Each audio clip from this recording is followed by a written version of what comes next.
It's time for the insane, the honest, and the profane with your hosts, Brandon Combs. Jed Hoyer has been a coward as a GM. Doesn't go out and he doesn't make the big splash signings. He doesn't spend the money in the right places. But then I don't let Craig Counsell off the hook because, yes, did he get put in a bad spot with this rotation by Jed Hoyer? Absolutely. But then you didn't put those guys that you did have in a position to succeed in the playoffs. And Ryan Fitzgibbons. I mean, if he's just as good as Justin Fields, it's probably the worst draft pick in the history of Bears football. It probably is. And one of the worst draft picks in the history of the NFL. It's Combs and Fitz, Windy City Sports Talk, right here on ChicagolandSportsRadio.com.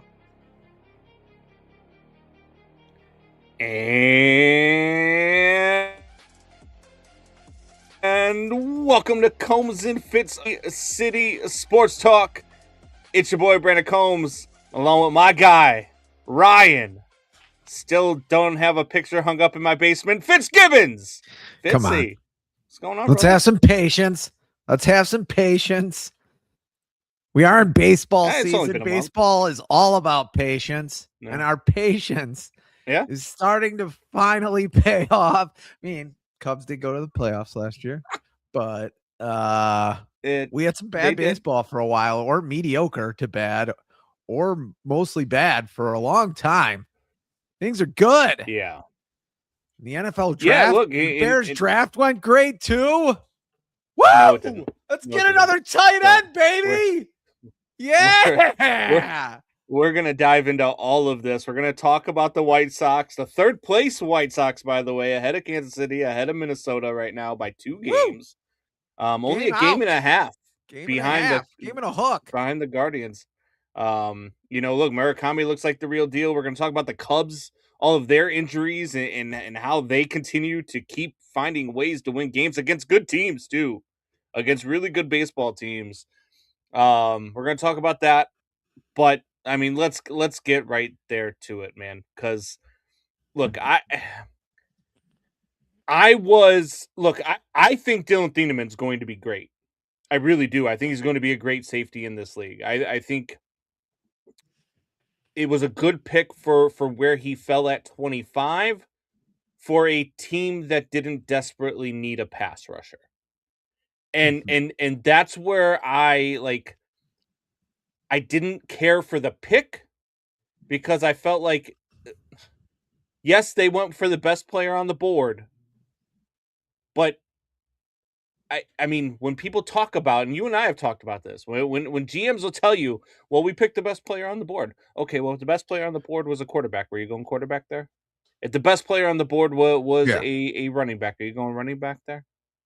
If you have Patrick Mahomes in 24, are you getting Caleb Williams? No. Yeah, those are things that you look at always and you're like, draft for need. Yes. And Zion Young was there. You had a couple of other edge rushers that were still on the board. The kid from Clemson was still there. His name's going to escape me now. But you had a couple of pass rushers that were there, and you went with Dylan Thienemann. Now, look, I think Dylan Thienemann's one of those safeties that can play up on the line of scrimmage. He can help you with the run game. He is a guy that can tackle, and he showed that in the Big Ten. I get all of that. I felt like there was just more of a position of need. And then when you get in the second round and you go and you get the center, I liked that pick. I actually liked the pick of the center. I thought that it was a smart pick. I liked the player. Yeah, we talked a lot about Tyler Linderbaum. This was the guy who was the immediate replacement for Tyler Linderbaum. So I liked the pick of Logan Jones. Then things kind of went off the rails. Because the Bears didn't adjust the front seven until the 7th round, and they picked the tight end right after they picked the center. We need a tight end, in right? the world. That's a need. I understand. Hey, it's the White Sox way. Look, I get people are telling me all week, oh, well, they're gonna, I think you're gonna see they want to drop 13 personnel like the Rams do.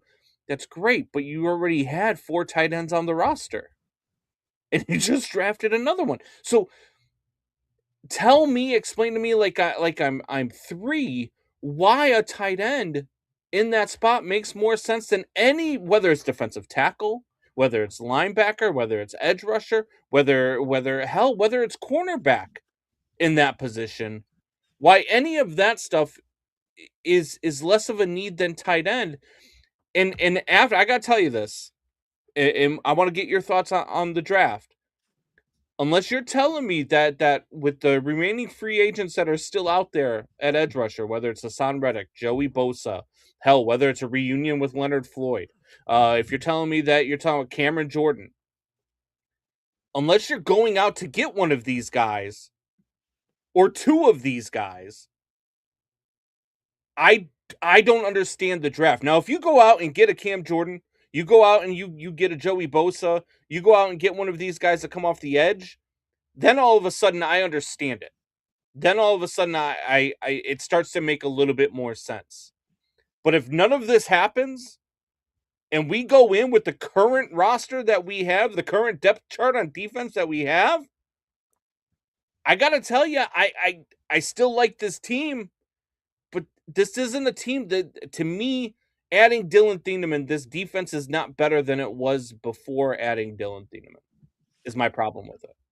What about the Vanilla Gorilla? He's going to do one comment. It's just he wants to run the show. Why do you even bring it up? Why do you even bring his comment up? Like, it never shows up unless you hit the button. I have to. Because he drives me nuts.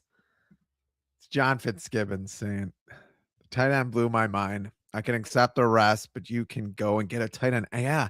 That's the big thing. And Jeremiah actually said this last year, and it somehow worked out because Kyle Monangai was good, really. Because Loveland being good. Yeah, I mean, he's the first tight end taken in the draft. He better be good.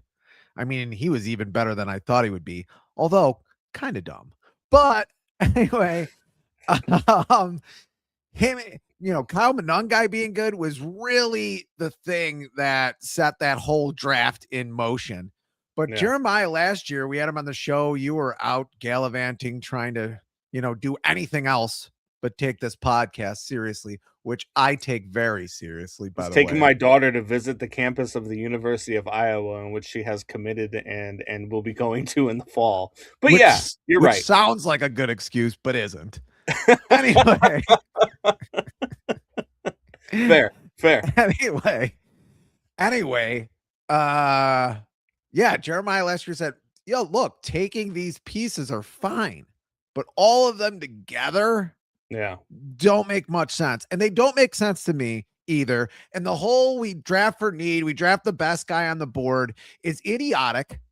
It's just things that people say. It's just things that GMs say, so they don't have to tell you what the real plan was, or that they're scared that they made a bad draft or anything else. They do it to avoid reality.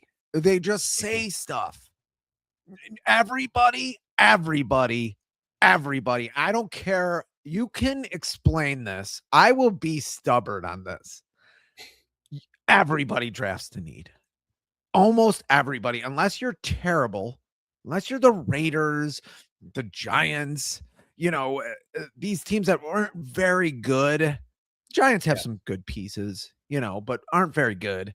Unless you're like 5 or 6 of those teams, everybody else is drafting to need. They did it with the number 1 pick. If Ryan Poles actually believes what he's saying, he's an idiot. I mean, I don't have anything else to say about it. He's an idiot. I mean, he basically this is another Ben Johnson draft. And people are like, in Ben Johnson, we trust. Because you had one good season. You're going to call this guy a genius. You're going to say that he's great. You're going to say that he's really good. Yeah, we've seen one good seasons before in Bears football. I'm going to need a little bit more consistency. And if you don't have a defense that can get off the field on third down, which is the number 1 passing down, and over the last, I think it was 4 years, I think I saw this stat, the Bears are the worst at rushing the quarterback in the league. And you have not addressed this once in the first 5 rounds. Yeah. I mean, it's insane. And we could pay for it. Okay, well, you're going to have to give a max contract to a QB soon. You're also going to pay for a Joey Bosa? That doesn't really happen. I mean, it really doesn't happen. You really don't pay for, I mean, the top teams the last 4 years in sacks are the Chiefs, the Eagles, and the Seattle Seahawks.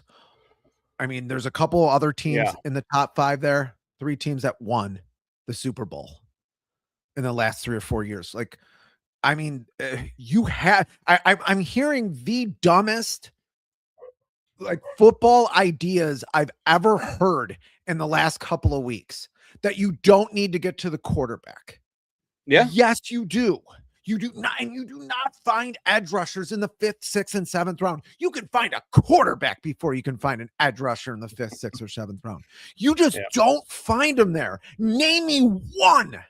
Like, it's just infuriating that not only do you make these picks, but you come out with these stupid answers, and you got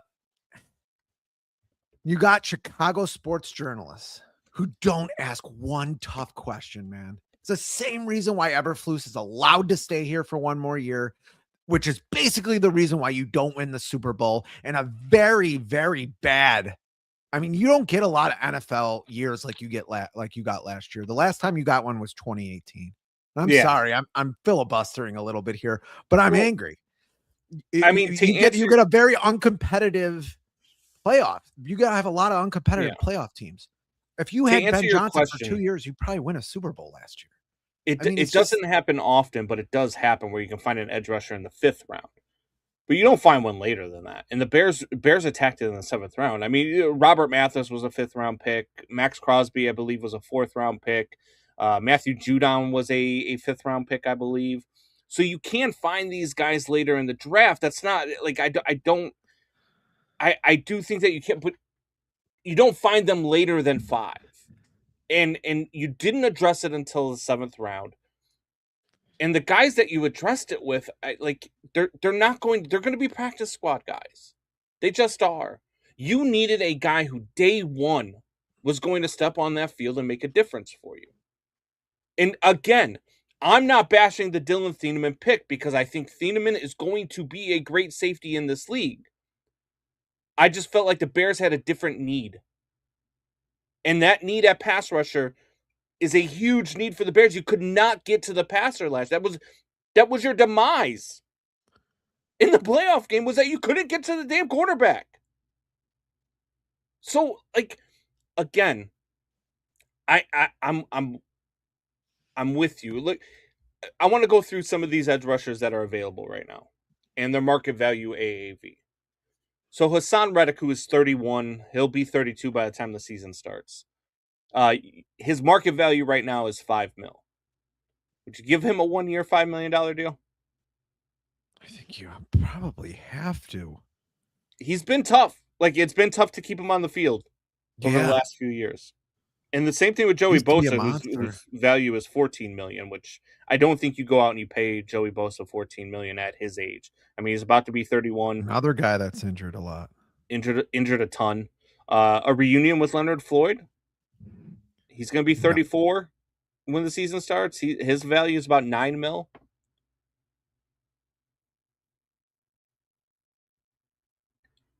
I think the spot is Cam Jordan. But even Cam Jordan's going to be 37 when the season starts. But he's only going to cost you about $6 million.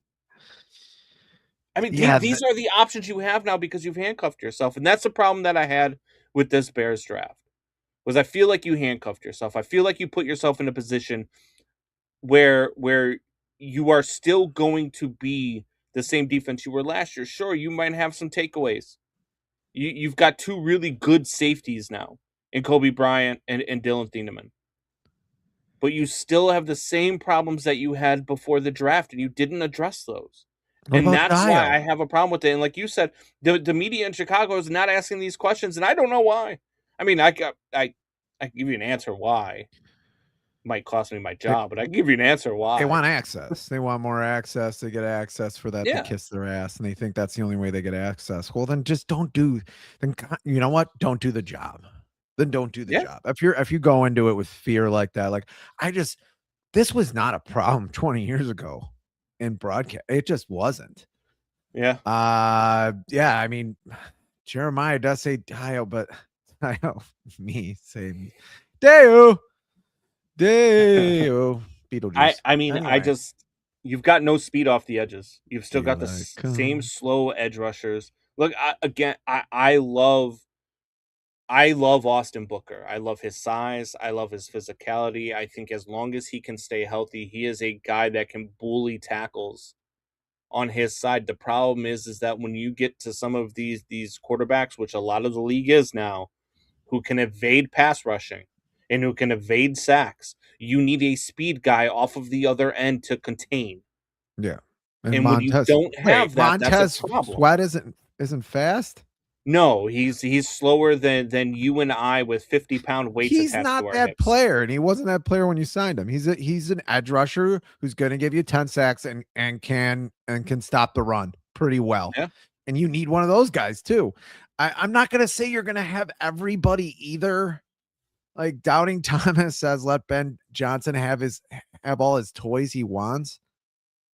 And he has Apollo Creed as his profile dying in the middle of a ring. I don't know what that's all about, but I just one winning season. I'm sorry. I'm not trusting this guy like he's Jimmy Johnson and he could just, make every draft. I mean, I'm not trusting this guy like he's Bill Belichick. Look, I trust the process with Ben Johnson. The reason they lost, they weren't in the championship game, was I put mostly on Ben Johnson for that last play where you're throwing at 30 yards downfield when you need 15 yards to win the game. I mean, he made a lot of bonehead mistakes. Direct snapping to Kyle Monungai in the Packers game on the first drive that somehow they came back and won. But it's just, I don't, you had a lot of comeback victories that are not going to happen this year. You have a tougher schedule. I don't really totally buy into the whole NFL schedule thing, but what do you mean you don't buy into it? Well, teams change. I mean, yeah, the Bears faced the Redskins this year. The Redskins kind of sucked. They were great the year before. They sucked this year. I mean, teams go up and down. There are some teams that are solid, that are pretty solid. You can sort of bank on, but even though you lost the game, you didn't face Lamar Jackson with the Ravens. I mean, you had a lot of games where you got a little lucky. You had a lot of games where the teams weren't good like they were the year before.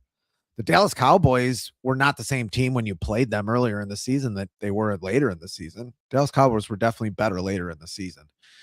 And you just, obviously wiped them out. And Eberflus was the defensive coordinator there. The Bears will play the AFC East, which you get the Jets and you do get the Dolphins, who are just two organizations that right now cannot figure it out. But then you get you have to go to Buffalo. You get the Patriots to come to Chicago. And beyond that, you got to play the Saints, the Jaguars, the Buccaneers, the Eagles, the Panthers, the Seahawks, the Falcons. The vast majority of those, with the exception of the Falcons, were playoff teams last year. It's and not only that, but then look at the quarterbacks you're playing. Baker Mayfield can escape pressure, can he not? Yeah, no, he's Jalen Hurts pretty good at evading sacks, is he not? Trevor Lawrence, as much as I don't believe in the kid as a quarterback for the next 10 he's years, good. That's probably his best. His legs are got a good arm, but he's Then you go with the Jets. I mean, they got Geno Smith, who cares about that, but Tyler Shuff, even with the Saints, Tyler Shuff can avoid pressure. You're talking about Drake May. These are all quarterbacks. You're telling me you're going to go into a game against Josh Allen? Look what Brock Purdy did to you. Go watch that play. I should have grabbed it. Of Brock Purdy just gaming your ass. Mm-hmm. And Brock Purdy is really, no one's pointing at him as being a mobile quarterback. He's not bad at it. He's not very good. And Combs Jr., this studio is like California now. It's going to be under construction for a little while. It's like the pipeline. I also wish it was, or the speed rail that was supposed to be in California. I wish it was California in my pants, but unfortunately it's not.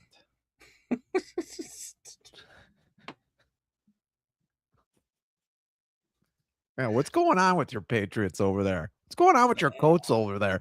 With your coach over there, Combs Jr. I mean, stop sleeping with reporters might help. And then telling everybody to be a good guy, be a stand-up guy. Yeah. I mean, I don't mind having a good safety, but it's about space in this league, and there's a lot more space in the secondary than there is in the pocket. The Thieneman move it might have been an okay pick for me. Like, again, it's not because of Thieneman. I think Thieneman's going to be really good. But I think that pick for the Bears was a bad pick because they had other needs. That pick for the Bears could be a good pick for the Bears had they not just spent all that money on Kobe Bryant. Yeah, and you're not taking in the high in the third round a tight end. And also the drop off from the talent at edge rusher to the talent at safety between first and second and third rounds was vastly different. Yeah. Your talent at edge rusher after the top like 6 or 7 just goes away. And your top 5, 6 safeties, you could have gotten a safety in the second or third round, even after you picked your tight end. You still could have gotten a safety in the third round, fourth round. I think you can have the best safety in the league and no edge rusher. That's a bad defense.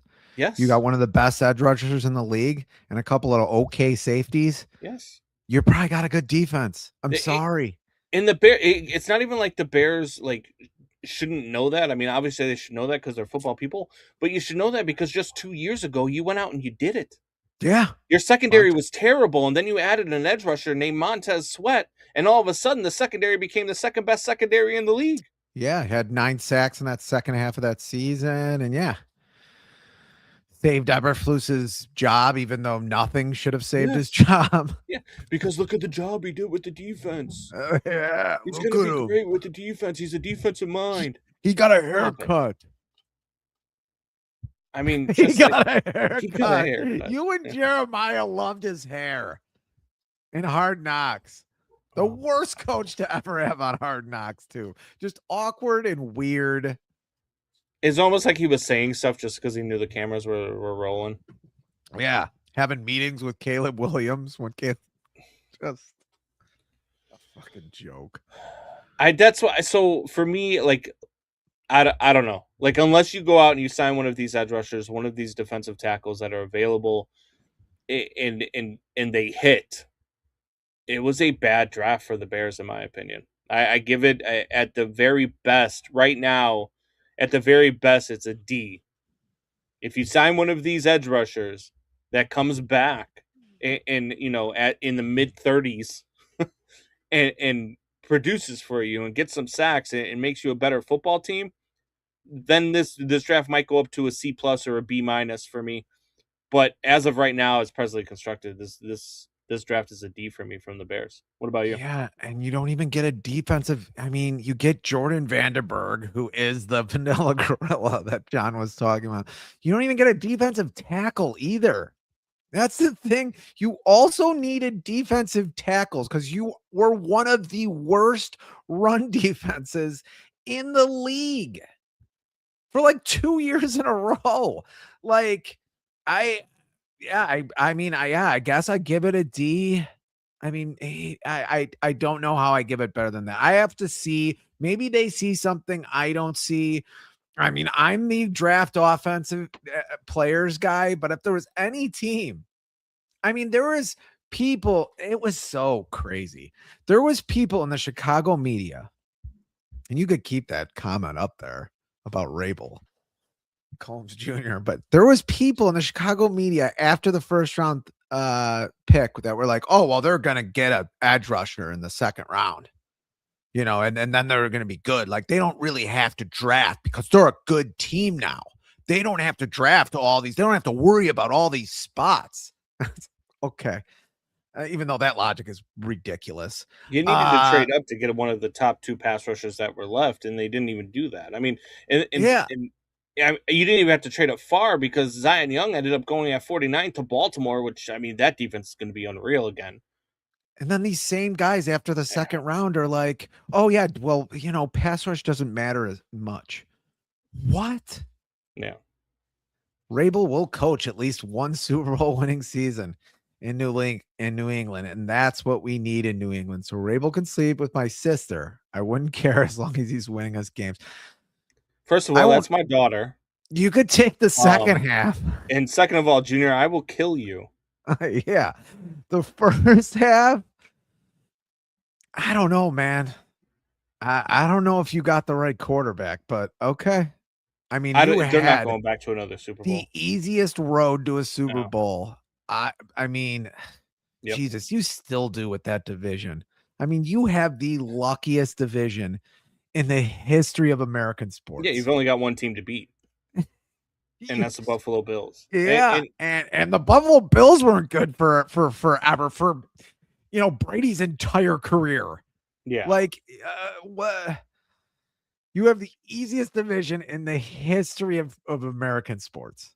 I don't think they're good. I don't think they're going to another Super Bowl in the next 4 years. I wouldn't think. I mean, they have to get a lot better. I'd favor Rabel sleeping with Combs' daughter over a bad Super Bowl. This show's going exactly where it usually ends up. The gutter. Doubting Thomas, I will kill you too. Just saying. Just throwing it out there. Every team has holes. Him and Johnny like sitting there playing canasta together. Today, like just stating the obvious. Every team has holes. We know. Yeah, we know. Look, we're talking about the most important players on the team is basically the quarterback and like edge rusher. I guess you could put third if you want. For me, probably second or third, depending on what we're talking, what need you have on the team. But if you're the worst pass rushing team the last like 4 years in a row, Jeremiah says he wasn't impressed with the pass rushers being on the first couple drafted this year. I think I think that.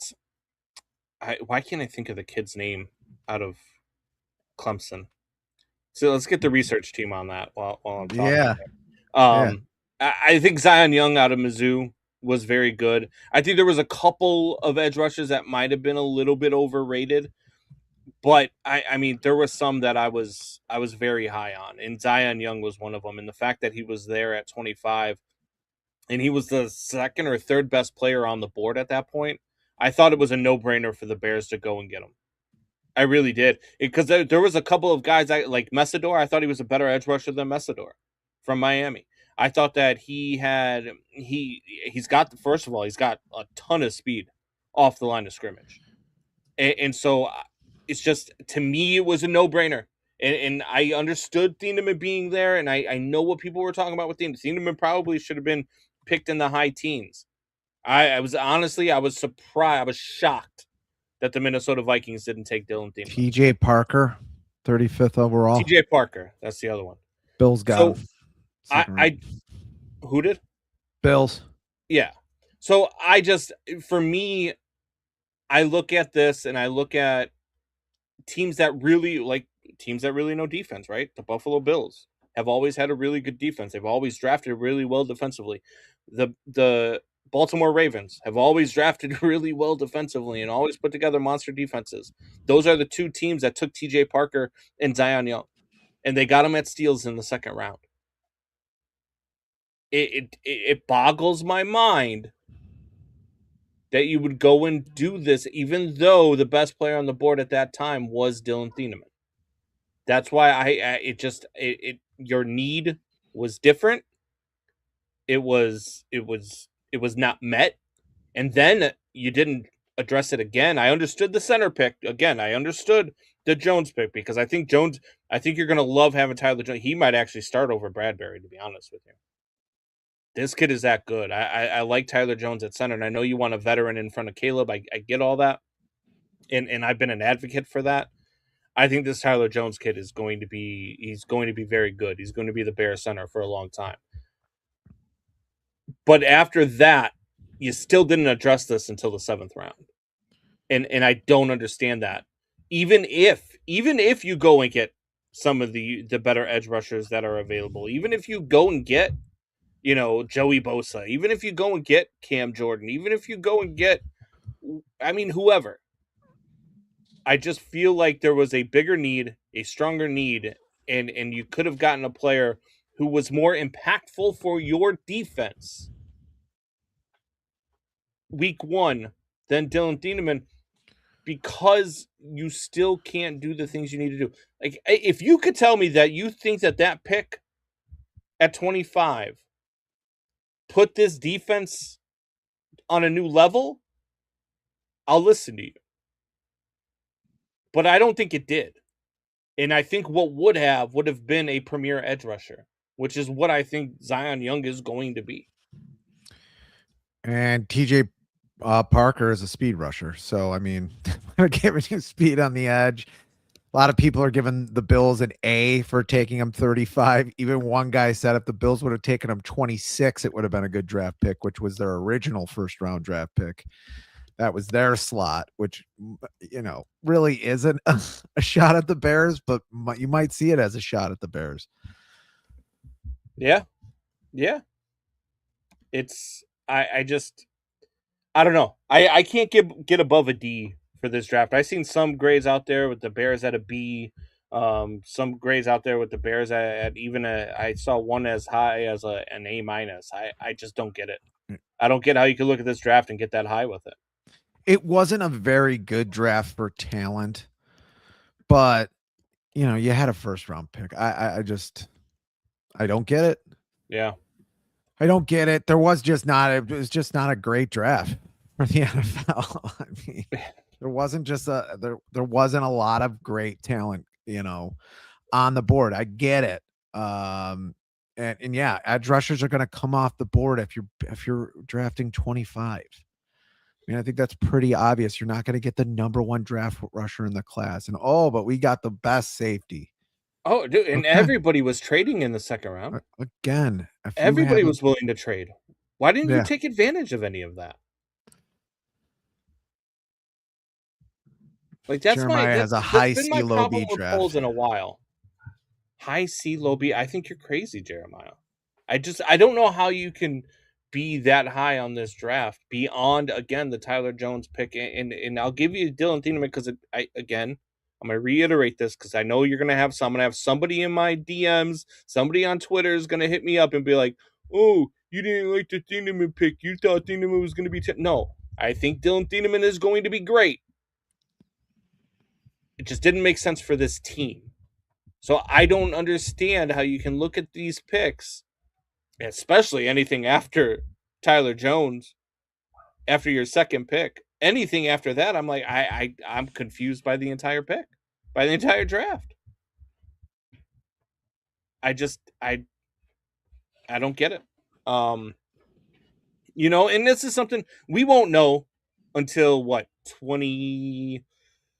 2029, whether or not this was a good draft. I don't. You got multiple starting players. Who's starting? Two. Yeah, Dylan Thieneman and Tyler Jones is going to start. Your center. Well, he might not. Tyler Jones might not start. No, let's face it. Not right away. Not week one. You did buy a center. But I think by week 4, week 5, he'll be your center. Yeah, but you did. Yeah, but that's speculation. He's not starting game one. You got one starter, really. The tight end is not a starter. Like, I get you. Yeah, no. How many rookie edge rushers turn out to be impact players?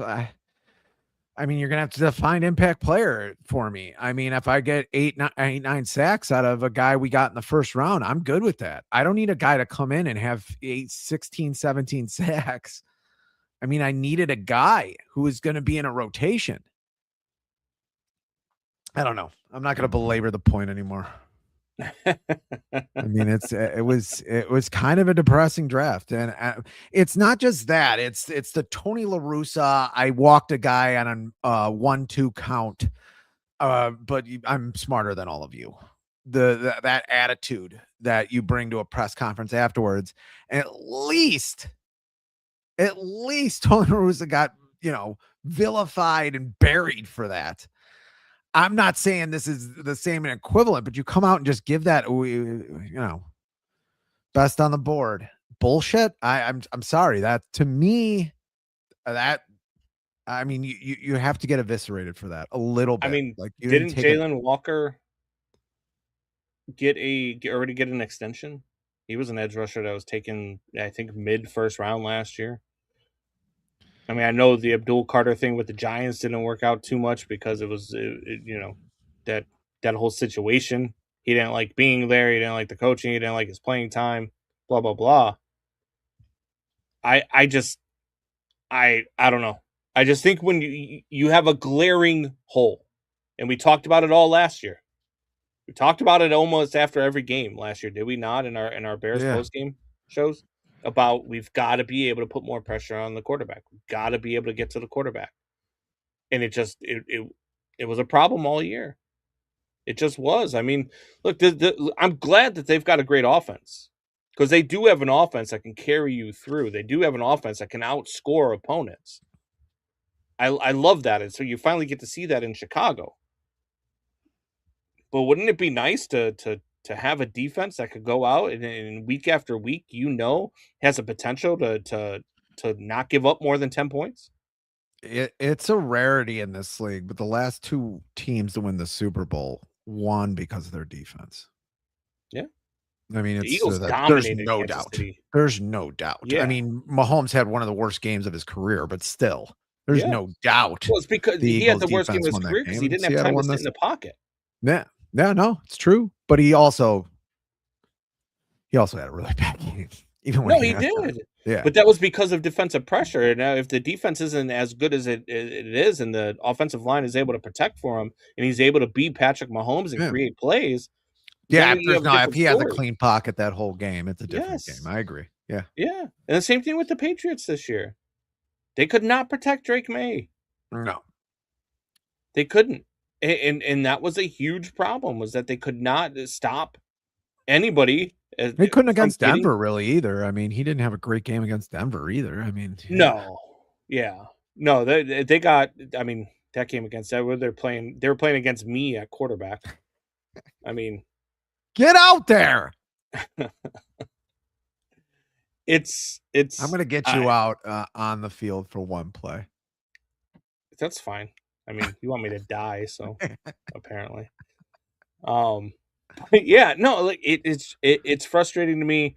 I hope that we can, I hope the Bears go out. I hope Ryan Poles does something that we don't see coming, whether it's a trade. I know Kayvon Thibodeau of the Giants is supposedly, up for grabs, but I mean, he hasn't really been anything in New York. He's been subpar at best. So is he one of those guys that you think a change of scenery changes his trajectory?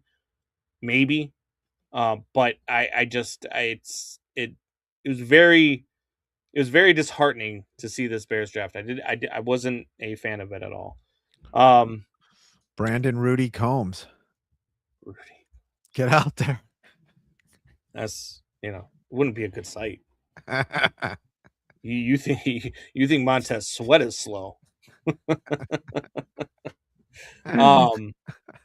But yeah, no, we'll see. It's the only time's going to tell. We might be dead wrong.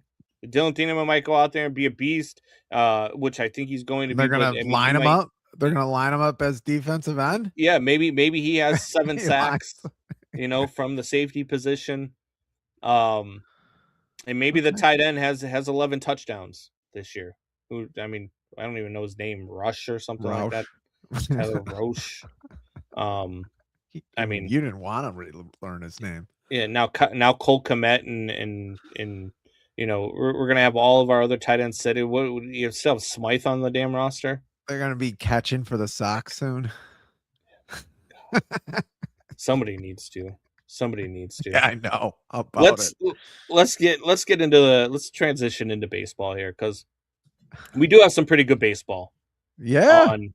On both sides of town right now. You have the finally. Yeah. You have the White Sox who are starting to look pretty fun. The first 2 weeks were a little rough, but they're starting to put something together. on the south side. But then you have the Cubs. And let's start with the Cubs, and then we'll get to the White Sox. Yeah. By the way, people who are out there listening, I know Jeremiah and Doubting Thomas and Megan, you guys are all White Sox fans. This was Fitz's idea. He wanted to go Cubs first. Well, I think that's why we're starting with Cubs, not because I'm the Cubs bigger fan. story. So the Cubs, with all of the injuries that they're dealing with, I mean, they're going to get Daniel Palencia's back at Wrigley today. I saw the tweet come out. They had a video of him, walking from the parking lot into Wrigley Field. But you're dealing with a lot of injuries on the north side. However, this team just continues to find ways to win. They've won 10 straight now at Wrigley. They are 21-12. They are in first place in the National League Central. They have a better record than the Los Angeles Dodgers. They have a better record than the San Diego Padres. They have a better record than everybody in the National League other than the Atlanta Braves, who have the best record in baseball. I like what I've been seeing from this Cubs team. Look, just keep finding ways to win. I look at you lose Nico Horner the other day to stiff neck. Hopefully that's not something worse than what it was reported as. He's been unreal throughout these first month of the season. Yeah. And then you look at, the way that they're getting contributing factors from everywhere. I mean, even yesterday, Shota stepped up. And Shota had a great game on the mound yesterday. Granted, it was at Wrigley when it was blowing in. So you can trust Shota in those situations. But despite all of this, they're finding ways to win. And they continue to win ball games. They won on a 10-game or 11-game winning streak. Earlier that the game against the Dodgers where it looked like it was going to come to an end. And then they mount a comeback against the Dodgers in LA, a team that a lot of people think are just going to walk their way to a World Series again. And then they go and take 2 out of 3 in San Diego. And now you've already secured 2 out of 3 against Arizona here. Go for the sweep today. This team has been something, man. It really has. It's been fun to watch. And I hope that they can keep it up. I just don't know how they do. I think at some point some of this has to start showing, but if it doesn't, if this team come the deadline is still in first place in the National League Central with how good this division is, it's the only team in baseball or the only division in baseball that doesn't have a team with an under 500 record last time I looked. Might now. I don't know what happened. Yeah, I don't know. I didn't look at the standings yet today, but this division is going to be very good. I think you have 5 teams that have a legit shot to win this division right now. And if this is still there, and I would say it's probably the best managing job that Craig Counsell has done in his career. But 2, boy, does the pressure fall on Jed Hoyer at the trade deadline. Yeah, because you have to go and do something, and if you do nothing again, which has been your MO, Jed Hoyer, oh God help you. Because I don't know what more you can do. I don't know what more you need to see. The best 2 starting pitchers available at the trade deadline have to be Chicago Cubs. Yeah, I mean, you need that's where starting pitching, even in a regular season, you have a good lineup. You might go to the playoffs on almost I wouldn't say a good lineup alone. You do need people to suck up innings, but a good lineup might carry you to a playoff game, but you're not going to win. You're not going to win again. Yeah. And without starting pitching, you could just fall off the table in August and September, which happens to a lot of teams when you don't have the pitching, right? Yeah. Nico Horner is in the lineup today. So, thank God. That's probably good, but you're also doing this with a Pico Armstrong, who isn't the Pico Armstrong you got in April and May last year. No, he's the Nico Armstrong the Nico Armstrong, the Pico Armstrong that you got in September. And probably the guy that I don't think he'll be this bad, but probably the guy that you're going to have 15, 20 home runs like we've talked about. He's not going to have 1 home runs did he have last year, whatever. Which is why you got a steal of the extension that you got. Yeah. You know I think even he knows he's not that player. No. No, yeah. But still gonna be an incredible player, a lot better player than I thought he would be. I thought he'd just be another guy. I don't think he is, but you're doing this with that too. Saya being out for a while, who's probably still one of your better hitters. Luckily, Alex Bregman's been healthy, which he's had health problems. He had a health problem in Boston last year. And let's be honest, he hasn't even been that great to start the season. Bregman, I mean, he's hitting what, 250? Yeah. I think his on base percentage is under 340. That's still okay. I know it's weird, but that's but you want a guy like that, good. A guy that you pay like that. His OPS has to be over 800, and it's well under 800. You want that at your corner infielders, corner outfielders. You don't always get it, but yes, you do. I mean, Ballesteros batting second, but he has been batting second. Carson Kelly's been good too. Surprise. Yeah.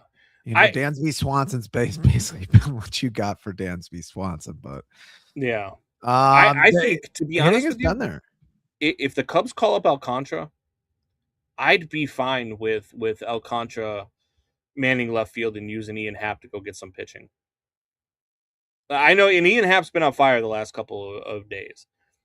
I think the way Alcantara's playing down at AAA, the way he's hitting, I'd much rather, especially since he's a free agent at the end of the year anyway, I would much rather trade Ian Happ. But I don't think they're going to be able to. I think they're going to have to deal, and they're going to have to trade Alcantara to get some pitching. Yeah, I mean, they're going to have to go, or Wiggins. It's Wiggins, right? The pitcher. Jackson Wiggins, who's also hurt right now. Well, he's got to get healthy before you trade him, probably. Whatever you have to do, that's why those guys are there on a team like this. Mm-hmm. Unless you don't have faith in this team anymore, but I don't see how you don't. They're one of the best teams in the league right now. What's going on, Zato? My guy, Vontae. I've never called him Vontae before. He's actually one of my students at Illinois Media School. I've always called him Zato, so it kind of felt weird just now calling him Vontae, but, whatever. Probably missed the first half of our show, but probably did. He probably isn't even listening anymore now that he just commented, but still.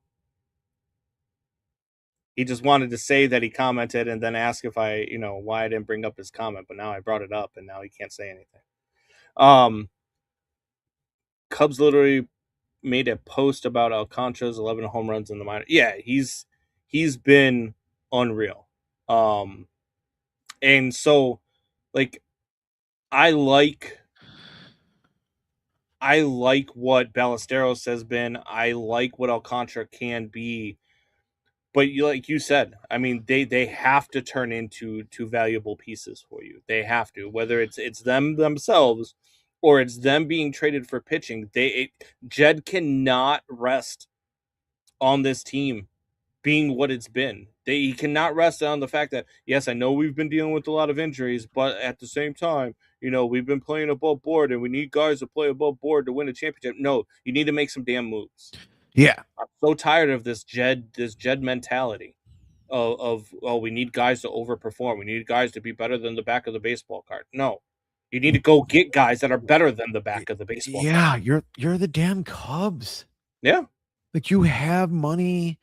You should have, you should be able to. Yeah. And you sent me a list of pitchers in the off season that they could have picked up to make sure some of these holes were plugged, have some of these guys go down, which didn't happen. I was screaming for it.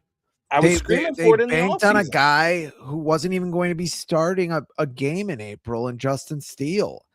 And yeah, you didn't think Cade Horton was going to go down. That's a big blow. It is, but that happens to teams, and teams weather that. Yeah. The Yankees went to the playoffs with their ace out for the year last year, which one of the better pitchers in the league hurt. The Yankees went to the playoffs.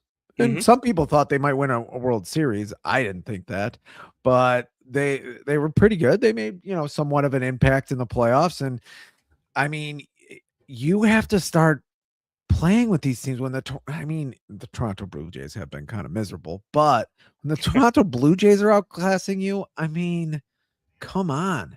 When it comes to paying for talent, that's actually going to show in the league.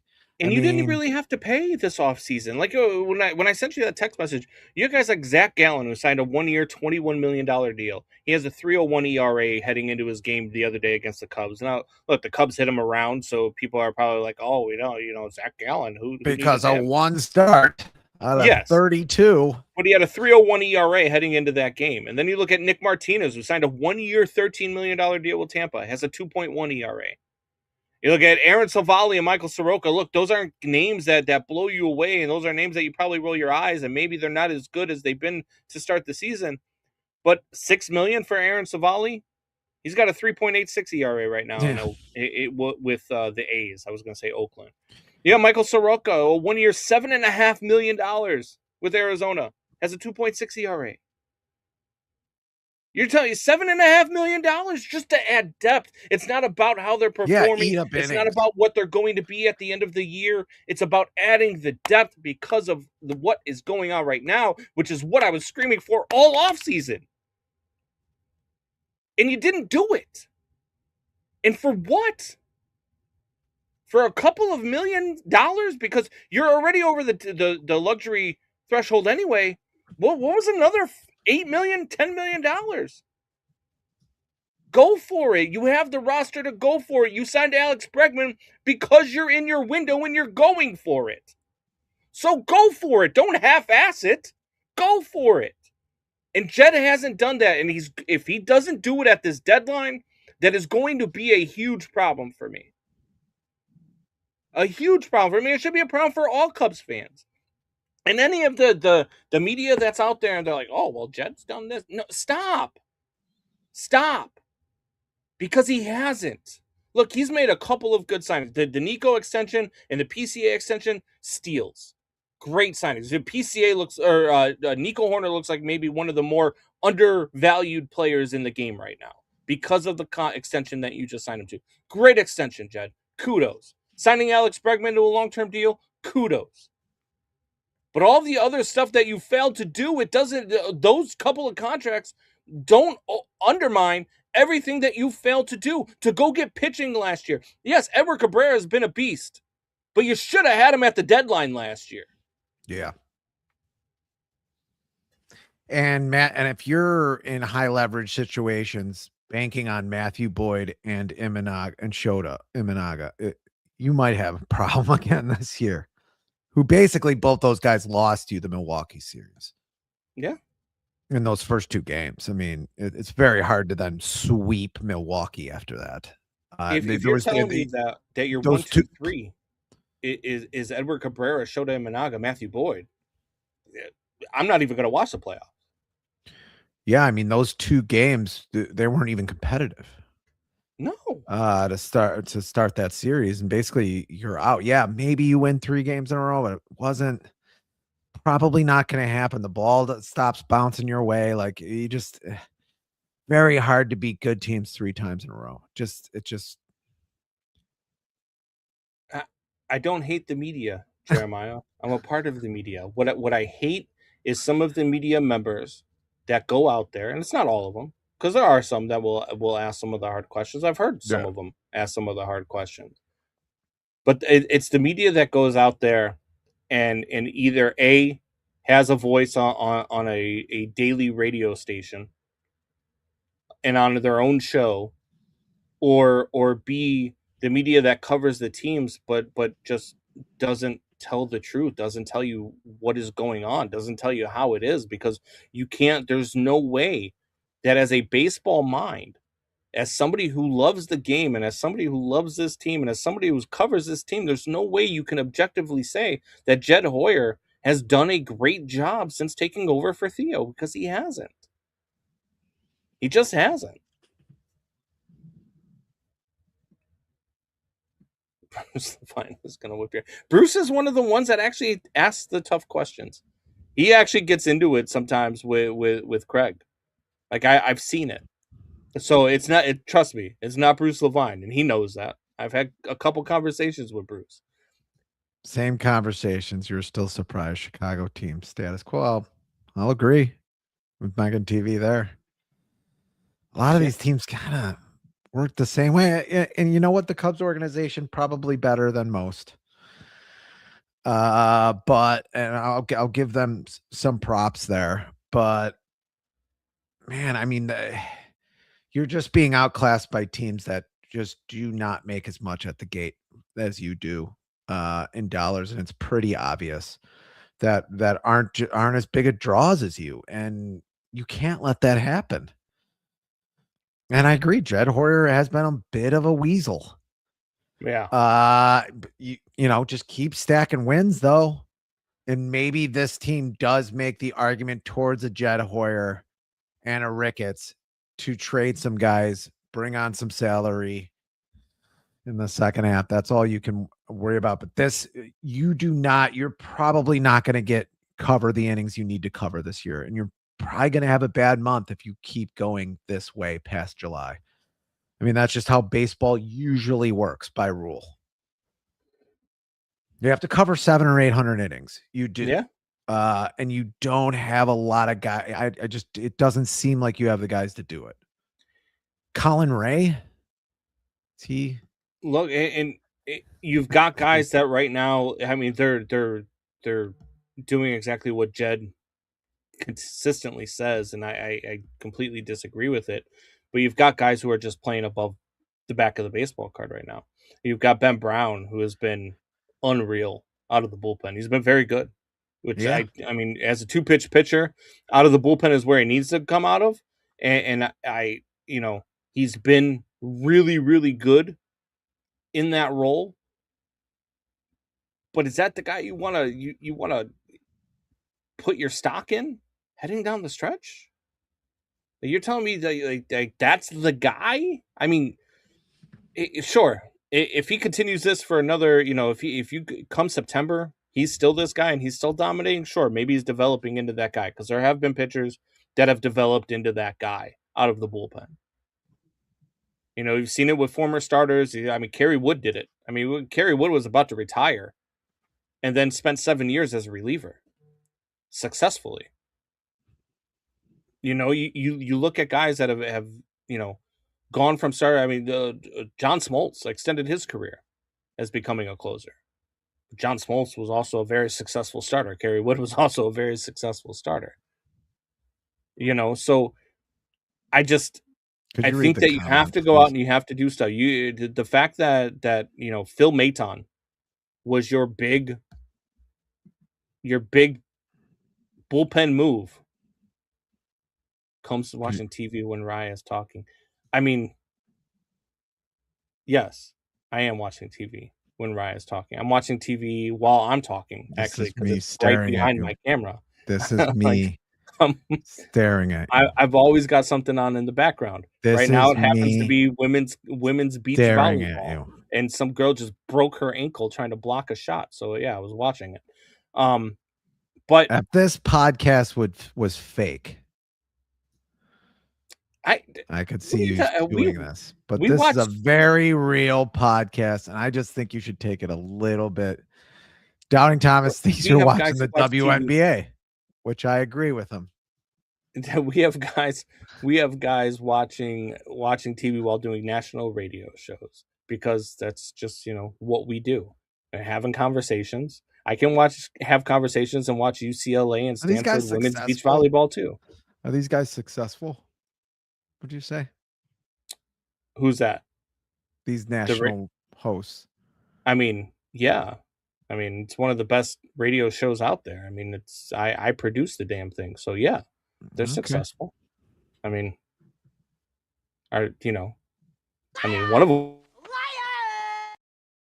one of them's really good at what he does. The other, I mean, you know. Oh, wow.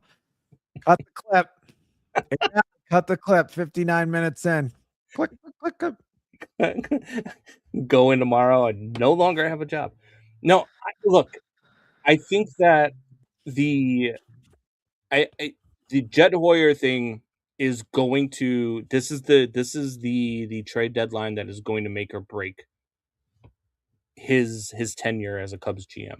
And I know he just signed the 5-year extension last year, but this, if you go out there again and you have another dud of a trade deadline and you don't do anything, like, I'm done with it. Like, I have no, I'll be calling for your head every chance I get. Yeah, and Jeremiah made a good point. Last couple of years with Theo weren't exactly good. The contracts didn't look good anymore. Some of the players he kept on a little bit too long didn't look good anymore. So I do agree with Jeremiah there. They're successful and Colin fucking hates them. It's not what I said. It's May 3rd, too. How is Ricketts this is what I don't get about people. How is Ricketts the problem? Can you tell me that?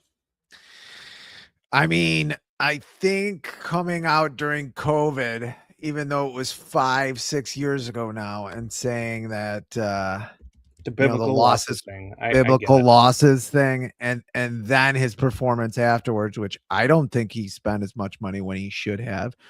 And I thought I took your point when you said that it was because he didn't have trust in Jed Hoyer until he extended Jed Hoyer. Then I'm sorry, that argument's out the window. And then they're like, well, we're breaking even. No one thinks the Cubs are breaking even. No one thinks that. Like, no one. I mean, there is some fans who are trying to pretzel themselves into the fact that the Cubs are breaking even.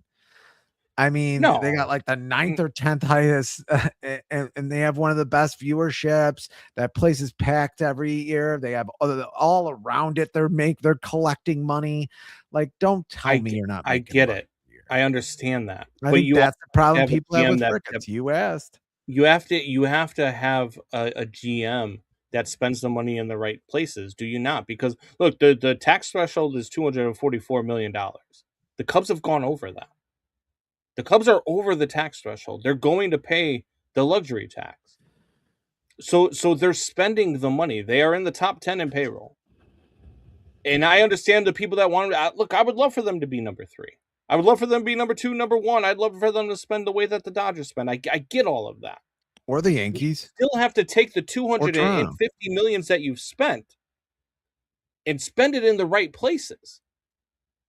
Instead of spending, whatever it was, $6 million on Phil Maton, spend $6 million on Aaron Savali. Instead of going out and spending, $6 million or whatever it was for who was the other guy that they went out? Riley Martin, Hunter Harvey. Instead of spending that money, spend it on other guys. Both of those guys aren't even pitching now. Why not spend the money on Dylan Cease? Yes.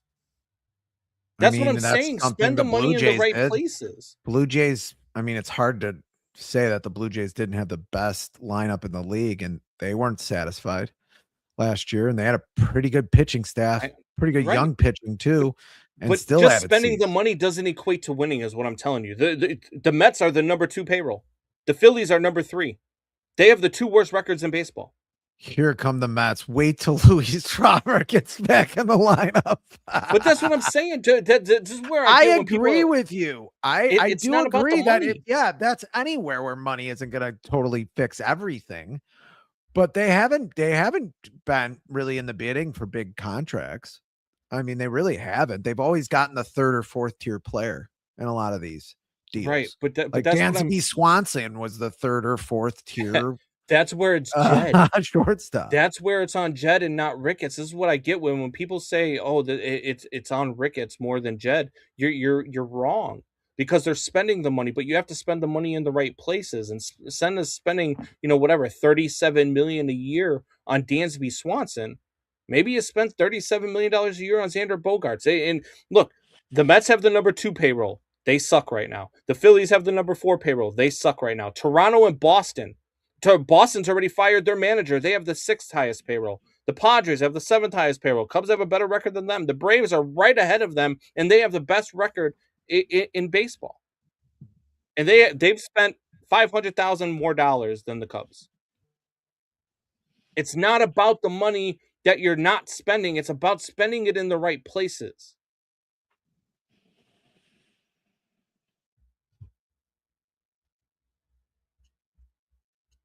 I think it's time to move on. let's why? Because I'm right and you don't want to admit it? I think we're at a stalemate here. I don't think it's as much Ricketts' fault. I mean, I haven't had a lot of faith in Jed Hoyer to make the right moves, and you're right, to spend the money in the right places. He has spent some money frivolously, but I also think there's a problem. I mean, I'd like to see those conversations. I don't really know how those conversations are going between GM and owner with what money they have, what money they don't have.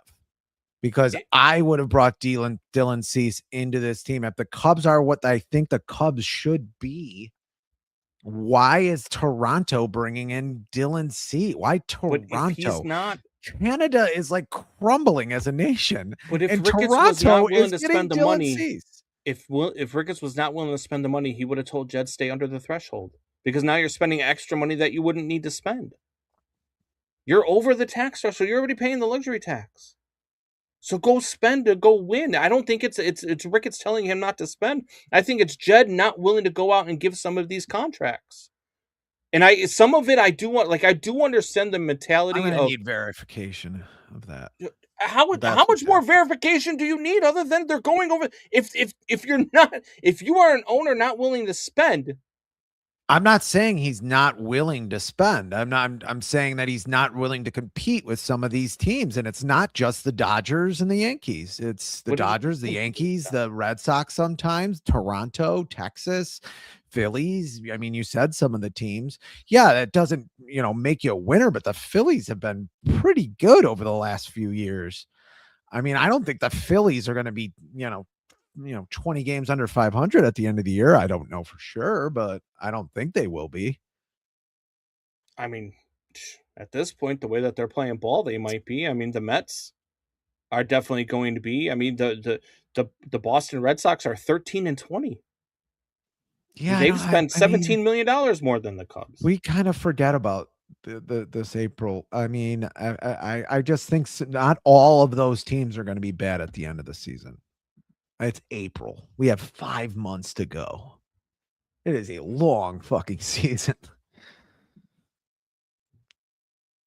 Here's a good transition, says Jeremiah. I'm sick that there's a conversation out there of trading Munetaka Murakami because Jerry is never going to agree to pay him. I mean, you're not wrong. Yes. Shut up, Jeremiah. Jesus Christ. I'm going to be the one that's going to bring optimism to the show? We're in trouble. It's a diatribe, it's conspiracy theory, and it's an island in the middle of unapologetic and sometimes inaccurate sports talk. I think for all the stats and the drafting and the crap we went through, we did pretty good. So I'm going to say we were accurate today. I love Fitz gibberish because then I can watch TV without Megan calling me out. You're an asshole.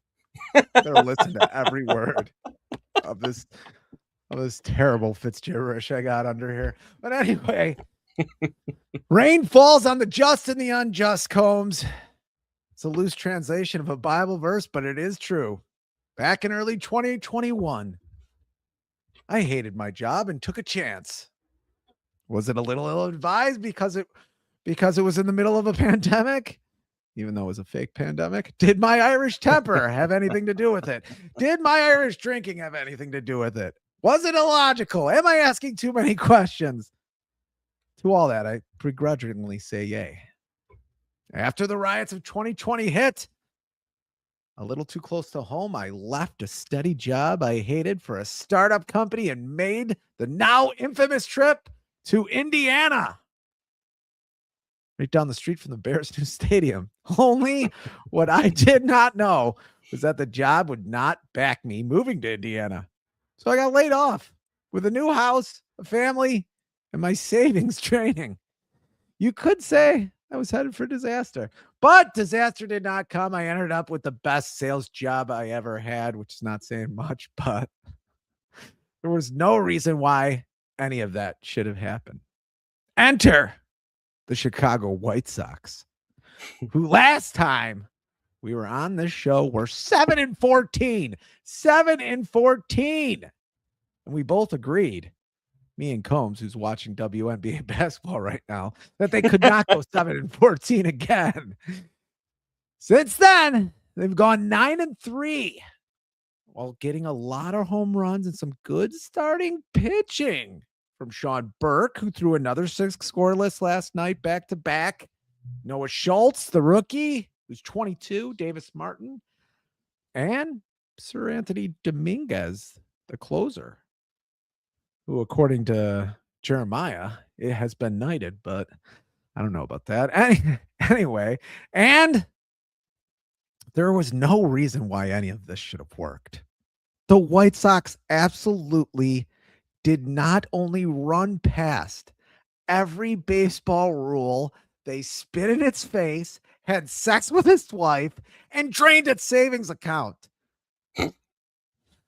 Then burnt its house to the ground. Seems personal. Then burnt its house to the ground and strangled its dog in the ashes. Okay, I'm done. Back in 2020. Says John Wick? I'll explain. Yeah. Kind of. Yeah. That's what they did. Back in 2023, they hired Chris Getz, who doesn't know which side of the plate his players bat on. Absolutely no one knew who he was.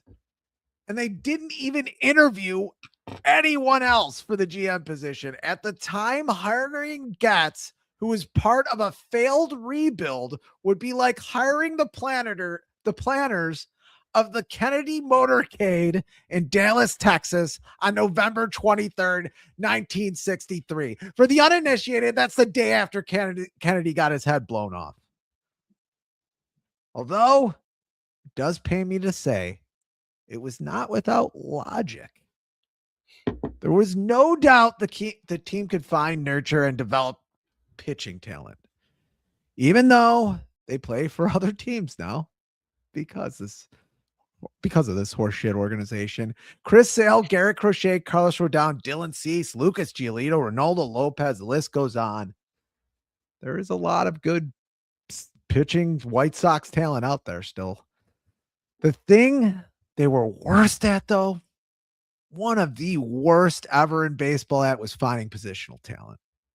So they brought in Josh Barfield, the assistant to the GM, who was the head of player development for the still resurgent Diamondback organization, who brought with him Carlos Rodriguez and Jin Wong. They found Colson Montgomery, Sam Antonacci, Caleb Bonham, you might not know yet, but you will know, who's lighting it up in the minors, and traded for guys like Braden Montgomery, Chase Mydroth, and Kyle Teal, who better come back soon. Maybe the biggest pickup, though, was the acquisition of Moot. Freaking rookie. Oh, my God. Right in the middle of his damn Fitz gibberish, his mic goes out. Even his own equipment is trying to tell him, what the hell are you talking about? And he still has no microphone. We still can't hear a word he's saying. I don't know what's going on. It says he's muted. So, I don't know. Maybe you can unmute. You know what? You can unmute me. I couldn't unmute you. It told me I couldn't unmute you because you chose to mute yourself, is what it told me when I tried to unmute you. The show is live, by the way. We're doing it live. Anyway, everybody knew who I was going with. Munetaka Murakami, who has a league-leading 13 home runs in now 33 games, on pace for 65 home runs this year, and is taking the league by storm. They first thought he couldn't hit a fastball, then an off-speed pitch, then pitched him outside, and nothing has worked. You don't want to pitch to him. If you don't want to pitch to him, he'll walk. He has 27 walks now, and 2 of those are intentional, and there's going to be more intentional walks. Everything seems to be working on the south side right now for a team that might be going nowhere, but sooner or later, this guy is going to have the win total over 70 this year, because baseball is in the summer. And even though they don't deserve it, the sun does shine on the unjust and the just in this game. Combs, what do you think about my White Sox this year?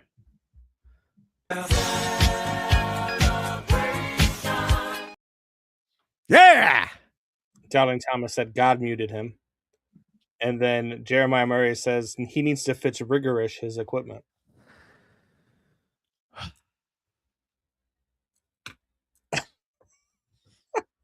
We're still under construction. Still under construction. Look, the White Sox have been fun to watch. They really have. And Munetaka Murakami looks like he could be one of those guys who hits 40 bombs. And the league had started to adjust to him. The league was starting to not throw him fastballs, and they were starting to throw him a lot of off speed stuff. And how did that work? It took him about a week to adjust, but then he adjusted. And this kid, he looks like the real deal. He looks like a guy who he looks like everything you wanted Luis Robert to be. Is what he looks like. Or everything you wanted Gavin Sheets to be. Which Gavin Sheets was playing on the Padres last night. I mean, he'll give you a good 50, 60 games, but who yesterday in an interview, Gavin Sheets said the White Sox trading him was the best thing that ever happened to his career. I don't know if you heard that. Okay. Let's see how his career goes. He did say that yesterday exactly in an interview when asked. He could say whatever he wants. I know what Gavin Sheets is. For 3 years, he was the same player. He'd give you 40 or 50 decent games. Yeah. And then 100 bad ones. And that's what he's doing with the Padres. So yeah. That's yesterday he was asked a question. They said, do you have a little extra, edge to you when you play the White Sox? And he said, maybe last year I did. He said, but, ultimately they did me a favor, and it was the best thing that could have happened in my career. And those were his statements. On a Padres team that needs home runs, he's not hitting home runs. So, okay. Yeah, I'm just telling you what the guy said. And it's a conversation that we've had in the past about whether or not this organization takes the life out of its ball players. We have had that conversation. And in some senses, I agree with it. But until last year, he's making comments a star player should make, or at least a somewhat star player should make. I agree. If Tim Anderson left the organization and said that, he'd have more sway. I mean, a guy who won a batting title. You haven't done anything, Gavin Sheets. If you weren't a left-handed batter, you wouldn't be in the league. You'd be bagging my groceries. Like, come on, dude. I agree. I think up until last year, that might have been true. But I think we started to see it last year, where at one point we had even asked, hey, is it time for us to apologize to Chris Getz? No, I won't. I won't either, because I think what Chris Getz has done is not so much a part of what Chris Getz can do, because I don't think this is him doing it. I think he's surrounded himself with really good baseball people, and I think that he has made himself look better because of it, which I'm fine with. Even Brian Bannister, their pitching, their head of pitching, and I mean, has just done great. I mean, you're right. Yeah.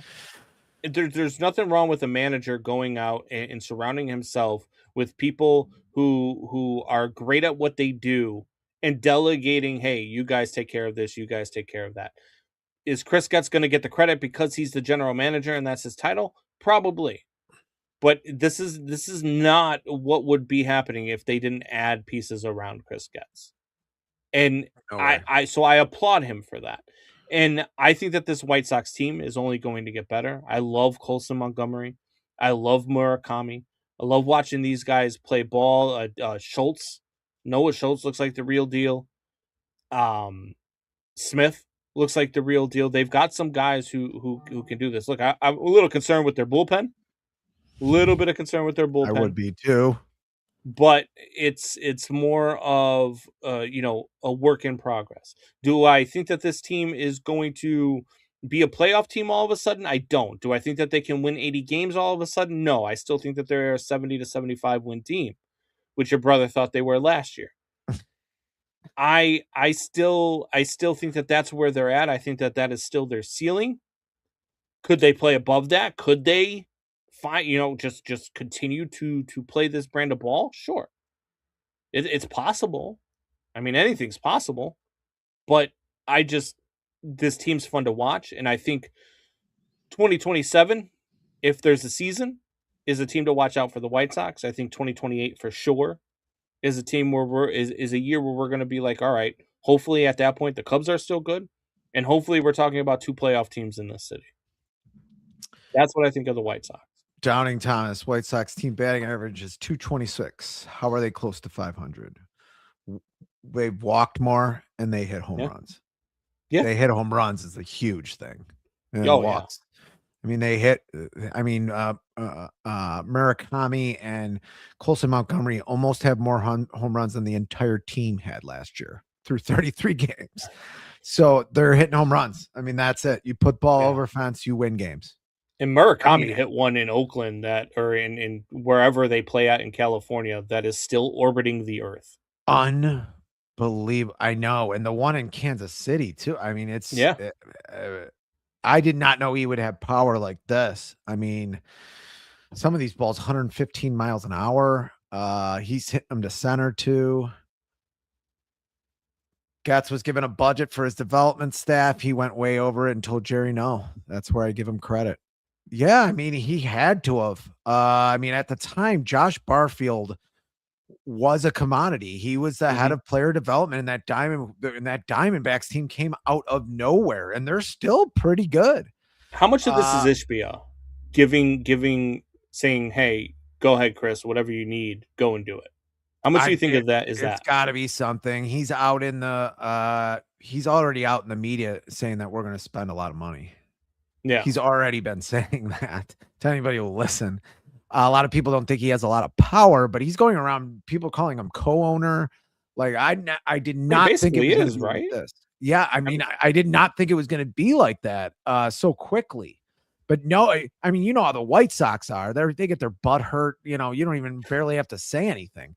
And no one came out and said, "Oh no, he's not the co-owner." No one came out and said that. And Jerry's 92 now. I think this transition is going to happen a lot quicker than I thought when they came out and said, "Oh, 30-34 or 20-30-34." Maybe it feels like 30-34, but 20-34 is the latest he can take over. He can take over in 29. I think this is going to be his team by 28-29. It may possibly even before that. Yeah. But that's beside the point. I mean, everything seems to be pointing well. I mean, Noah Schultz is not going to be pitching in late August. He's not going to be. Yeah. Sean Burke might be able to. Davis Martin's been stretched out, but you know, Eric Fetty maybe. But I mean, other than Sean Burke, I'm not going to have. These are a lot of contact pitching pitchers that I just think you're going to have you're going to have another, or you're going to have a way worse month than April is. At some point here, it might come later in the season. It's just going to happen. But you're beating pretty good teams. That's a pretty good pitcher you beat without hitting home run last night. And Michael King, who's got some good stuff and has pitched well against the Sox. I think the Sox squandered some opportunities. Still won 4-0 against a team that was 19-11, 19-12 going into the game. San Diego's could be a playoff team still. And I don't think they have the home runs. But yeah, I mean, this, and there's guys, I mean, Braden Montgomery, if he doesn't get hurt, is going to be on the White Sox. They need right-handed power hitting. They need another outfielder. I don't care about what other guy, Austin Hayes. I don't care what name you're bringing up. He's going to be up here by June, July. I would have brought him up probably already, but you know, I'm a fan. And there's a lot of guys behind him too. I'm surprised that Noah Schultz came up before Tanner McDougal did, but none of these guys are going to give you the innings you need is my thing. And that's why I think we're closer to 75 wins. The starting pitching still matters in the regular season. I think sometimes hitting matters a little bit more, but I don't think this team is going to hit consistently either. You know, that's what Doubting Tom's 2020. I mean, batting 226. That's going to be a problem eventually. This consistency is going to kill this team. So 7 games for the White Sox between now and the next time that we're on again next Sunday, right? You got today against San Diego. You got Kane versus Canning. And then you get 3 games in LA against the Angels, who are not very good. and then 3 games at home against the Mariners. What of those 7 games, what's the record that you look for to be like, all right, maybe they're better than what I thought they were? Oh man, it's going to take a lot more than 7 games. I need to see consistency in baseball. I mean, it's just not like basketball or football or even hockey in that way, where I need to see it over. I need them to be like, for me to think this team could even challenge for a playoff spot. I need them 90 to 100 games in to be 5 or 6 games over 500. Or I just don't see them having that kind of consistency over the next 7 games. If they're 5-2, I mean, you got to start thinking that probably puts them in first place. Yeah. I mean, they're tied for right now. They're tied for the 3rd wild card. I mean, I know it's May 2nd, May 3rd. By the way, I did ask if the Bears were going to make the playoffs last year about 6 games in, and I was laughed off the show. So it is a different sport, though. Baseball just takes a longer time to get good. There's a lot of baseball left to be played. Yeah, yeah. For sure. I mean, I just don't think they're going to have the consistency. And the White Sox schedule over the next month. I mean, their schedule over the next month is, I mean, they've got you got San Diego, Anaheim, Seattle, Kansas City, the Cubs, Seattle, San Francisco, Minnesota, Detroit, Minnesota, Philadelphia, Atlanta, Dodgers, Yankees. I mean, be going to a couple of those Dodgers games. That is a tough road ahead. The Mariners are going to play better baseball too. They got too good at pitching to not play better. If mid-June, I know you say you need 100 games. If mid-June comes, if they get past that stretch where they play the Dodgers and they play the Yankees, and they are still a team that is close to or above 500, I think that this is a team that might make a run that we didn't see coming. Yeah, I mean, it'll at least be exciting. Yeah. It'll at least be exciting to watch. I just don't see it. I just don't see them having the consistency. But we'll see. I mean, it's definitely this season, which we don't do this a lot on the show where we make predictions and they actually come. But we said that these are the 2 most fun you can have watching 2 baseball teams that are in 2 different situations. If you wanted to pick 2 different situations, you wanted a team that would be in its 2nd year in a rebuild, which I can't believe the Sox are in their 2nd year already. I mean, I didn't think they'd be this far. And you want a Cubs team that's looks like could win a division, maybe win the National League. You want 2 teams there, and that's what we're getting. I didn't know we were actually going to get what we wanted, but that's what we said in the beginning of the year. This is what we thought both teams would be. It looks like both those teams are going to be that. And you're going to have more guys coming through the White Sox up from the White Sox organization that are going to be exciting to watch. You're going to have that probably on the north side too.